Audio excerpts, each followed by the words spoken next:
नमस्कार। तो आज हम बीपीएससी के एक सबसे जरूरी टॉपिक्स में से एक बिहार के भौतिक भूगोल को समझने का टॉपर्स तरीका देखने वाले हैं। देखते हैं कि आखिर टॉप रैंकर्स इसे कैसे याद रखते हैं और कैसे एग्जाम में पूरे के पूरे नंबर ले आते हैं। चलिए शुरू करते हैं। तो ये सवाल तो लगभग हर बीपीएससी एस्पिरेंट के दिमाग में आता ही है ना, कि भाई बिहार का भूगोल थोड़ा मुश्किल लगता है। पर सच बताऊं, टॉपर्स इसे बड़े ही स्मार्ट तरीके से टैकल करते हैं। और आज के इस सेशन में हम आपको वही सीक्रेट रोड मैप देने वाले हैं। तो फिर इसका सीक्रेट क्या है? देखिए, इसका राज है जानकारी के समंदर में डूबने के बजाय एक स्मार्ट फ्रेमवर्क बनाना। टॉप रैंकर्स बस यही तो करते हैं। वो पूरे टॉपिक को एक सिंपल लॉजिकल स्ट्रक्चर में तोड़ लेते हैं और बस सब कुछ याद रखना आसान हो जाता है। तो आज का हमारा प्लान क्या है? देखिए, हम इन 5 स्टेप्स को फॉलो करने वाले हैं। सबसे पहले बीपीएससी के लिए भूगोल को समझने का सही तरीका देखेंगे। फिर बिहार के 3 फिजिकल डिविजन्स पर बात करेंगे। उत्तर का पहाड़ी इलाका, बीच का गंगा का मैदान और दक्षिण का पठारी क्षेत्र। सब कुछ एकदम क्लियर और स्टेप बाय स्टेप। ठीक है, तो आते हैं अपने पहले सेक्शन पर, बीपीएससी भूगोल को समझना। और एक बात याद रखिएगा, अगर मेंस में बिहार की फिजिकल स्ट्रक्चर पर कोई भी सवाल आता है ना, तो आपका जवाब हमेशा इसी बेसिक क्लासिफिकेशन से शुरू होना चाहिए। चलिए देखते हैं ये है क्या।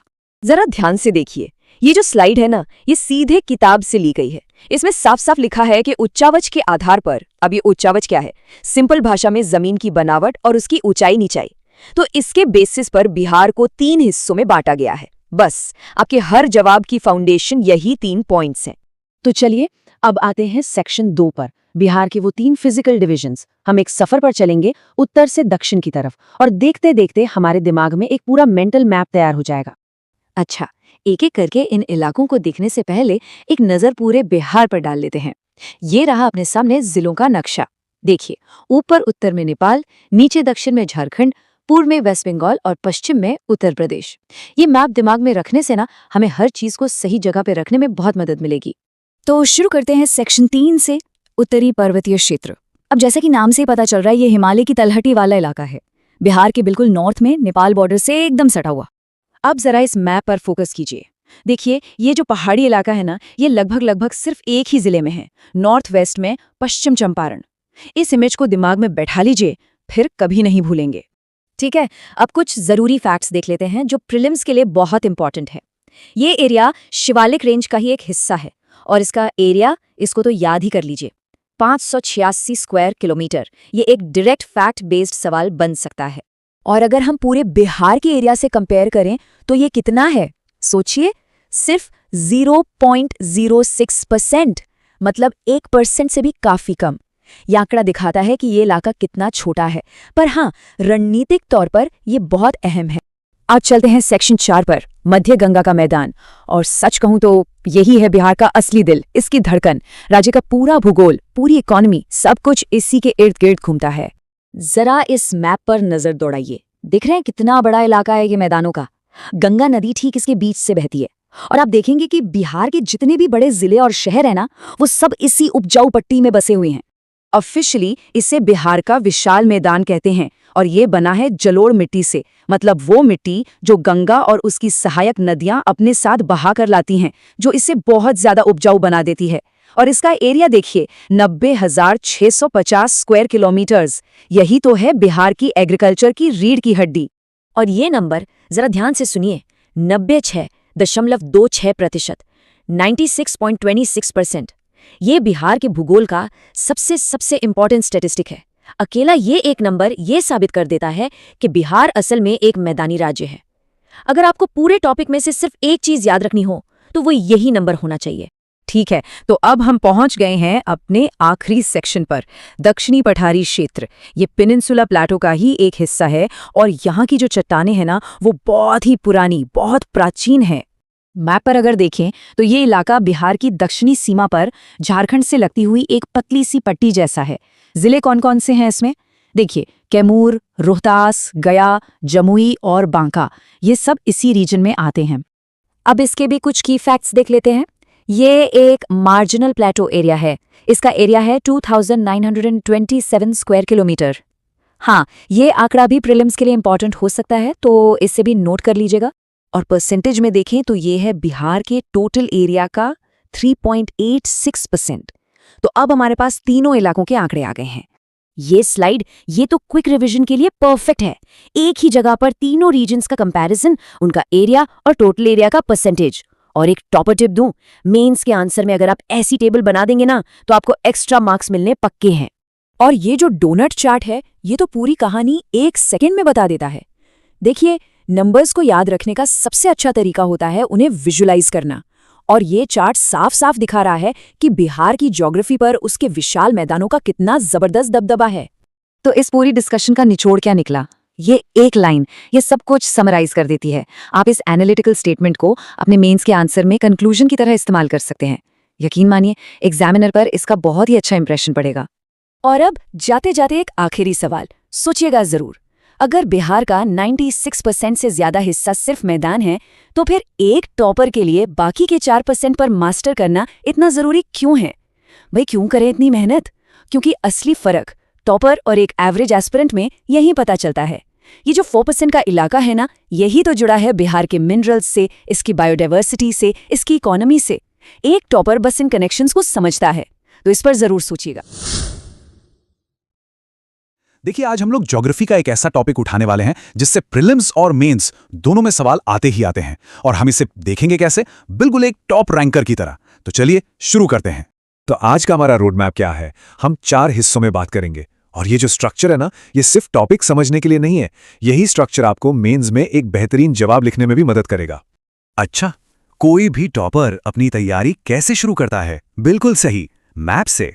तो ये देखिए, ये है बिहार का फिजियोग्राफिक डिवीजन, मतलब बिहार की जमीन को कैसे बांटा गया है। इसमें आपको बड़े बड़े मैदान दिखेंगे और वो एक छोटा सा इलाका भी दिखेगा जिसके बारे में आज हम गहराई से बात करने वाले हैं। यही मैप हमारे आज के पूरे डिस्कशन का बेस है। तो अगर आप इस मैप को जरा गौर से देखें तो आपको मोटी मोटी 3 चीजें नजर आएंगी। एक है नॉर्दर्न प्लेन्स, दूसरा साउदर्न प्लेन्स और तीसरा उत्तर पश्चिम का वो पहाड़ी इलाका। और बस आज का हमारा पूरा फोकस इसी पर है। तो एक सवाल मन में आता है ना, कि क्या बिहार में भी हिमालय है? इसका जवाब है हाँ, बिल्कुल है। और यही सवाल हमें सीधे हमारे आज के टॉपिक पर ले आता है, जो है उत्तर पश्चिम में मौजूद शिवालिक रेंज। तो ये जो शिवालिक रेंज है ना, ये आपको मिलेगी पश्चिमी चंपारण जिले में।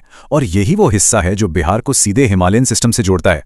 सोचिए, ये बिहार की ज्योग्राफी को कितना यूनिक बनाता है। अब ये जो नंबर स्क्रीन पर है, इसको दिमाग में एकदम फिट कर लीजिए। 932 स्क्वायर किलोमीटर्स।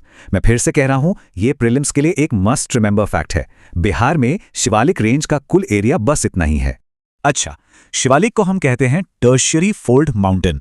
अब ये सुनने में थोड़ा टेक्निकल लगता है ना, पर मेंस में अच्छे नंबर चाहिए तो इसे समझना होगा। इसका सीधा सा मतलब है, ये एक नया नवेला मोड़दार पहाड़ है जो उसी समय बना जब महान हिमालय बन रहा था। बस इतनी सी बात है। अब यहां एक मजेदार बात है, ये जो पूरी रेंज है ना, ये एक जैसी नहीं है। इसको और अच्छे से समझने के लिए इसे 3 छोटे छोटे हिस्सों में तोड़ा गया है। और अगर इस टॉपिक पे आपको कमांड चाहिए तो इन तीनों हिस्सों को समझना ही पड़ेगा। तो ये हैं वो 3 हिस्से। पहला रामनगर दून, दूसरा हरहा घाटी और तीसरा सोमेश्वर श्रेणी। और मेरी सलाह है, अपने नोट्स बिल्कुल इसी तरह बनाइए, इससे आपके दिमाग में क्लियर स्ट्रक्चर बन जाएगा। चलिए एक एक करके इनको समझते हैं। सबसे पहले बात करते हैं दक्षिणी श्रेणी की, जिसे लोग वहां रामनगर दून भी कहते हैं। अब इन आंकड़ों पर खास ध्यान दीजिएगा। लंबाई है 32 किलोमीटर, चौड़ाई लगभग 6 से 8 किलोमीटर और सबसे ऊंची चोटी सिर्फ 242 मीटर। ये वो फैक्ट्स हैं जो सीधे ऑब्जेक्टिव क्वेश्चंस में पूछ लिए जाते हैं। अच्छा, अब आते हैं बीच वाले हिस्से पर, मतलब जो रामनगर दून और सोमेश्वर श्रेणी के बीच में स्थित है। यह है हरहा घाटी। इसका एक और नाम दून घाटी भी है। ये घाटी कोई 22 किलोमीटर लंबी है। और पता है इसकी खास बात क्या है? इसके दोनों तरफ पहाड़ियां हैं, लेकिन यह खुद एक समतल जलोढ़ मैदान है। यही चीज इसे बाकी दोनों हिस्सों से बिल्कुल अलग बनाती है। तो चलिए अब चलते हैं सबसे उत्तरी और सच कहूं तो सबसे जरूरी हिस्से पर, सोमेश्वर श्रेणी। ये स्ट्रेटेजिकली बहुत इंपॉर्टेंट है। क्यों? क्योंकि यही वो रेंज है जो बिहार और नेपाल के बीच एक नेचुरल बॉर्डर का काम करती है। और ये नंबर तो हर बीपीएससी एस्पिरेंट की जुबान पर होना चाहिए। 874 मीटर्स ये सोमेश्वर किले की ऊंचाई है। और यही है बिहार का सबसे ऊंचा point, highest point of Bihar. इससे भूलने की गुंजाइश नहीं है। इस रेंज में आपको कुछ जरूरी पहाड़ी रास्ते यानी पैसेस भी मिलेंगे। नाम याद रखिएगा, सोमेश्वर, भिकनाथोरी और मरवात। ये रास्ते नेपाल आने जाने के लिए बहुत जरूरी हैं। और हाँ, मैप बेस्ड क्वेश्चंस में ये अक्सर पूछ लिए जाते हैं। ठीक है, तो अभी तक हमने जो भी पढ़ा, आइए उसे एग्जाम के पॉइंट ऑफ व्यू से जल्दी से रिवाइज कर लेते हैं। इसको आप अपना फाइनल रिवीजन टूल मान सकते हैं। अब इस टेबल को देखिए, ये तीनों हिस्सों को एक साथ रिवाइज करने का सबसे स्मार्ट तरीका है। लंबाई, ऊंचाई, खास बात क्या है, सब कुछ एक जगह। टॉपर्स ऐसे ही स्मार्ट वर्क करते हैं, हार्ड वर्क तो सब करते हैं। और जाते जाते एक मेंटोर की तरह एक सलाह देना चाहूंगा। याद रखिए, बीपीएससी में सिर्फ ये मैटर नहीं करता कि आप कितना जानते हैं, मैटर ये करता है कि आप अपने ज्ञान को लिखते कैसे हैं। तो अपने जवाबों को ठीक वैसे ही स्ट्रक्चर कीजिए जैसे हमने आज इस टॉपिक को किया है, एकदम लॉजिकल, एकदम क्लियर। आज हम बिहार के भूगोल का वो टॉपिक उठा रहे हैं जो प्रीलिम्स और मेंस दोनों के लिए कहते हैं ना, स्कोरिंग टॉपिक है। तो चलिए आज बिहार के मैदानों को पूरी तरह से समझते हैं। अरे भांगर, खादर, टाल, चौर, ये शब्द बहुत कंफ्यूज करते हैं, है ना? अक्सर एस्पिरेंट्स इन्हीं में उलझे रहते हैं। पर फिक्र मत कीजिए, अगले कुछ मिनटों में ये सारी कंफ्यूजन जड़ से खत्म हो जाएगी और आप एक टॉपर की तरह सोचना शुरू कर देंगे। ठीक है, तो चलिए शुरू करते हैं। देखिए, किसी भी अच्छे आंसर की नींव क्या होती है? उसके बेसिक्स। तो सबसे पहले बिहार के मैदानों से जुड़ी वो बुनियादी बातें पक्की कर लेते हैं जो हर हाल में पता होनी ही चाहिए। ये नंबर, इसे दिमाग में एकदम छाप लीजिए, 96.27%। अपने शॉर्ट नोट्स में इसे सबसे ऊपर लिख लीजिए। ये बीपीएससी प्रीलिम्स का एक बहुत ही पसंदीदा सवाल है। मतलब समझिए, बिहार का लगभग पूरा का पूरा हिस्सा ही मैदानी है। यही इसकी सबसे बड़ी सच्चाई है। और ये मैदान कितने बड़े हैं? करीब 90,650 वर्ग किलोमीटर। अब इसकी लोकेशन को दिमाग में एक तस्वीर की तरह बना लीजिए। ऊपर मतलब उत्तर में हिमालय की तराई है और नीचे दक्षिण में छोटा नागपुर का पठार, और इन दोनों के बीच में ये विशाल समतल मैदान फैला हुआ है। तो सवाल उठता है, ये मैदान बने कैसे? ये सब नदियों का कमाल है, खासकर गंगा और उसकी सहायक नदियां जैसे गंडक, ओसी, घाघरा। ये सब लाखों साल से पहाड़ों से सोना, मतलब उपजाऊ जलोढ़ मिट्टी लाकर यहां बिछाती रहीं, और इसी से ये मैदान बने हैं। ठीक है, तो बेसिक्स तो हो गए क्लियर। अब इन सारी जानकारी को एक स्ट्रक्चर देते हैं, एक ढांचा। और बिहार के मैदानों को समझने का सबसे आसान तरीका पता है क्या है? गंगा नदी को पकड़ लीजिए। जी हां, इस बात को हमेशा याद रखिए, गंगा नदी ही वो चाबी है जो बिहार के मैदानों का ताला खोलती है। ये नदी बिहार के लगभग बीचों बीच से गुजरती है और मैदान को दो हिस्सों में बांट देती है।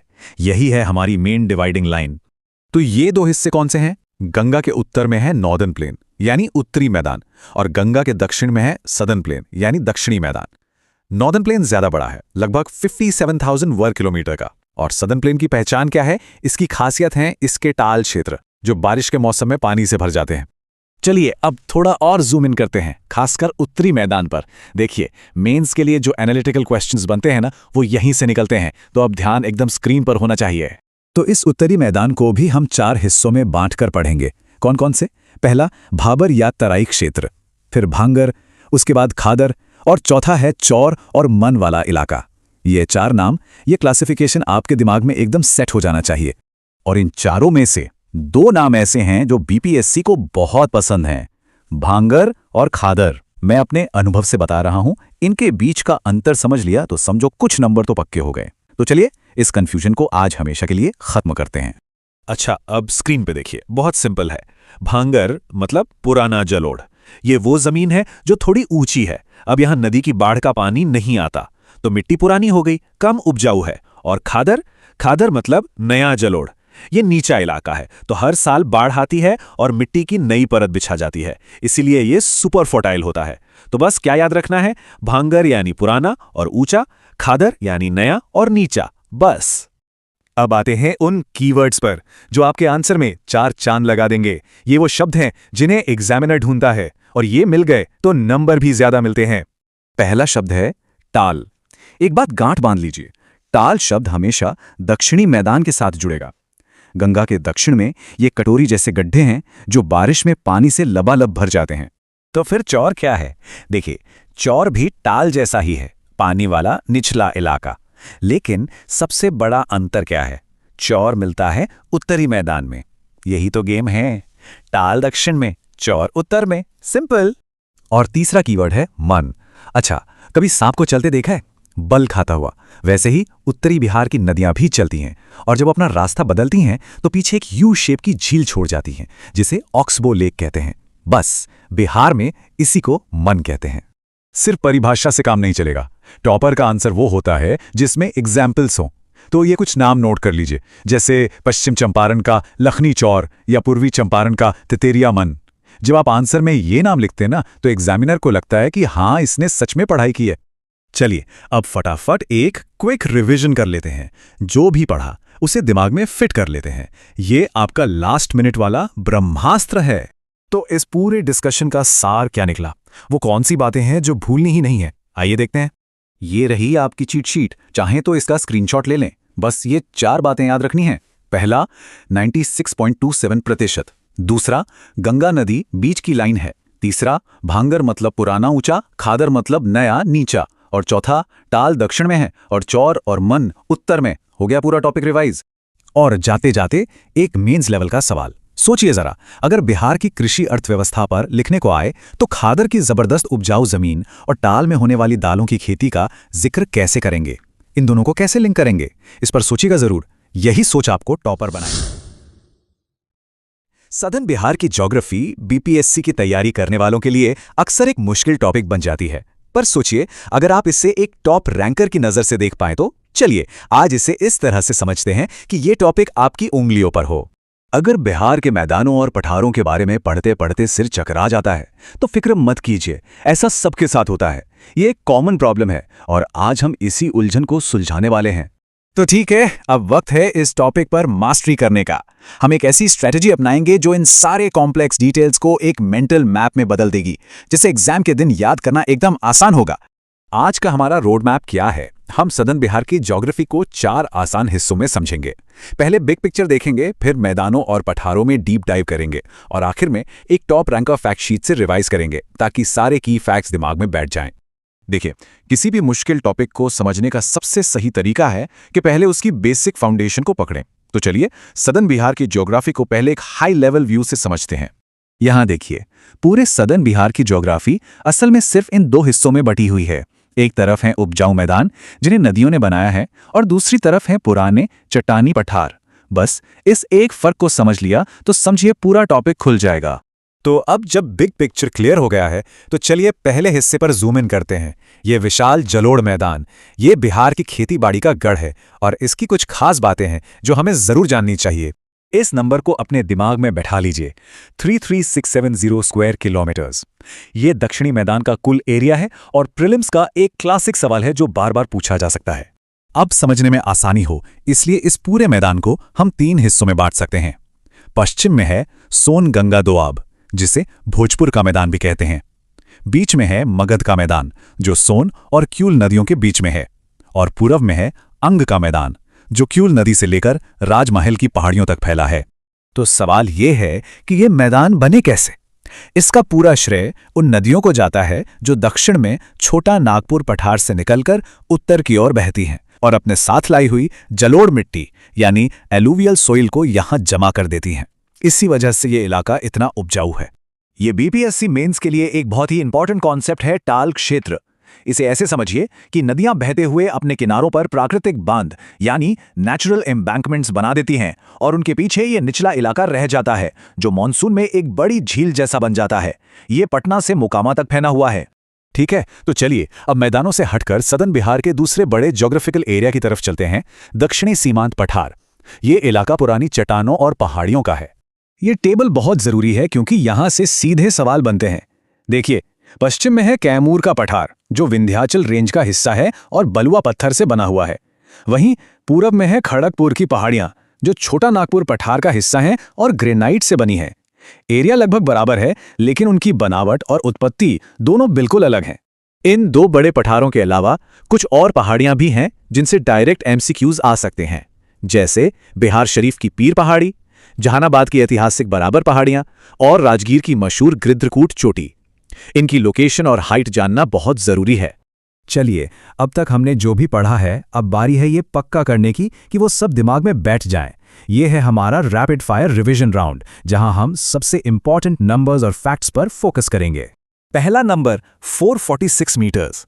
ये है राजगीर की गृध्रकूट चोटी की ऊंचाई। याद रखिएगा, ये डायरेक्ट सवाल बन सकता है। अगला नंबर है 230 मीटर। ये है ऐतिहासिक बराबर पहाड़ियों की एवरेज हाइट जो अपनी मौर्यकालीन गुफाओं के लिए भी जानी जाती हैं। तो ये ज्योग्राफी और हिस्ट्री दोनों के लिए इंपॉर्टेंट है। अब एरिया की बात करते हैं। 1280 स्क्वायर किलोमीटर्स, ये है पश्चिमी बिहार के कैमूर पठार का एरिया। और याद रखना है, ये बलुआ पत्थर वाला इलाका है। और लगभग इतना ही बड़ा 1300 स्क्वायर किलोमीटर्स का एरिया है पूर्वी बिहार की खड़गपुर पहाड़ियों का। लेकिन यहाँ की चट्टानें हैं ग्रेनाइट और क्वार्ट्जाइट। यही कंपैरिजन सबसे जरूरी है। तो अब सदर्न बिहार का ज्योग्राफिकल मैप आपके दिमाग में है, पर अब एक कदम आगे बढ़कर सोचिए कि इसी जमीन ने, इन्हीं पहाड़ियों और नदियों ने शक्तिशाली मगध साम्राज्य के उदय में क्या भूमिका निभाई होगी। ज्योग्राफी को हिस्ट्री से जोड़ना ही एक टॉप रैंकर की असली पहचान है। बात सिर्फ फैक्ट्स याद रखने की नहीं है, बात यह समझने की है कि ऐसा क्यों हुआ।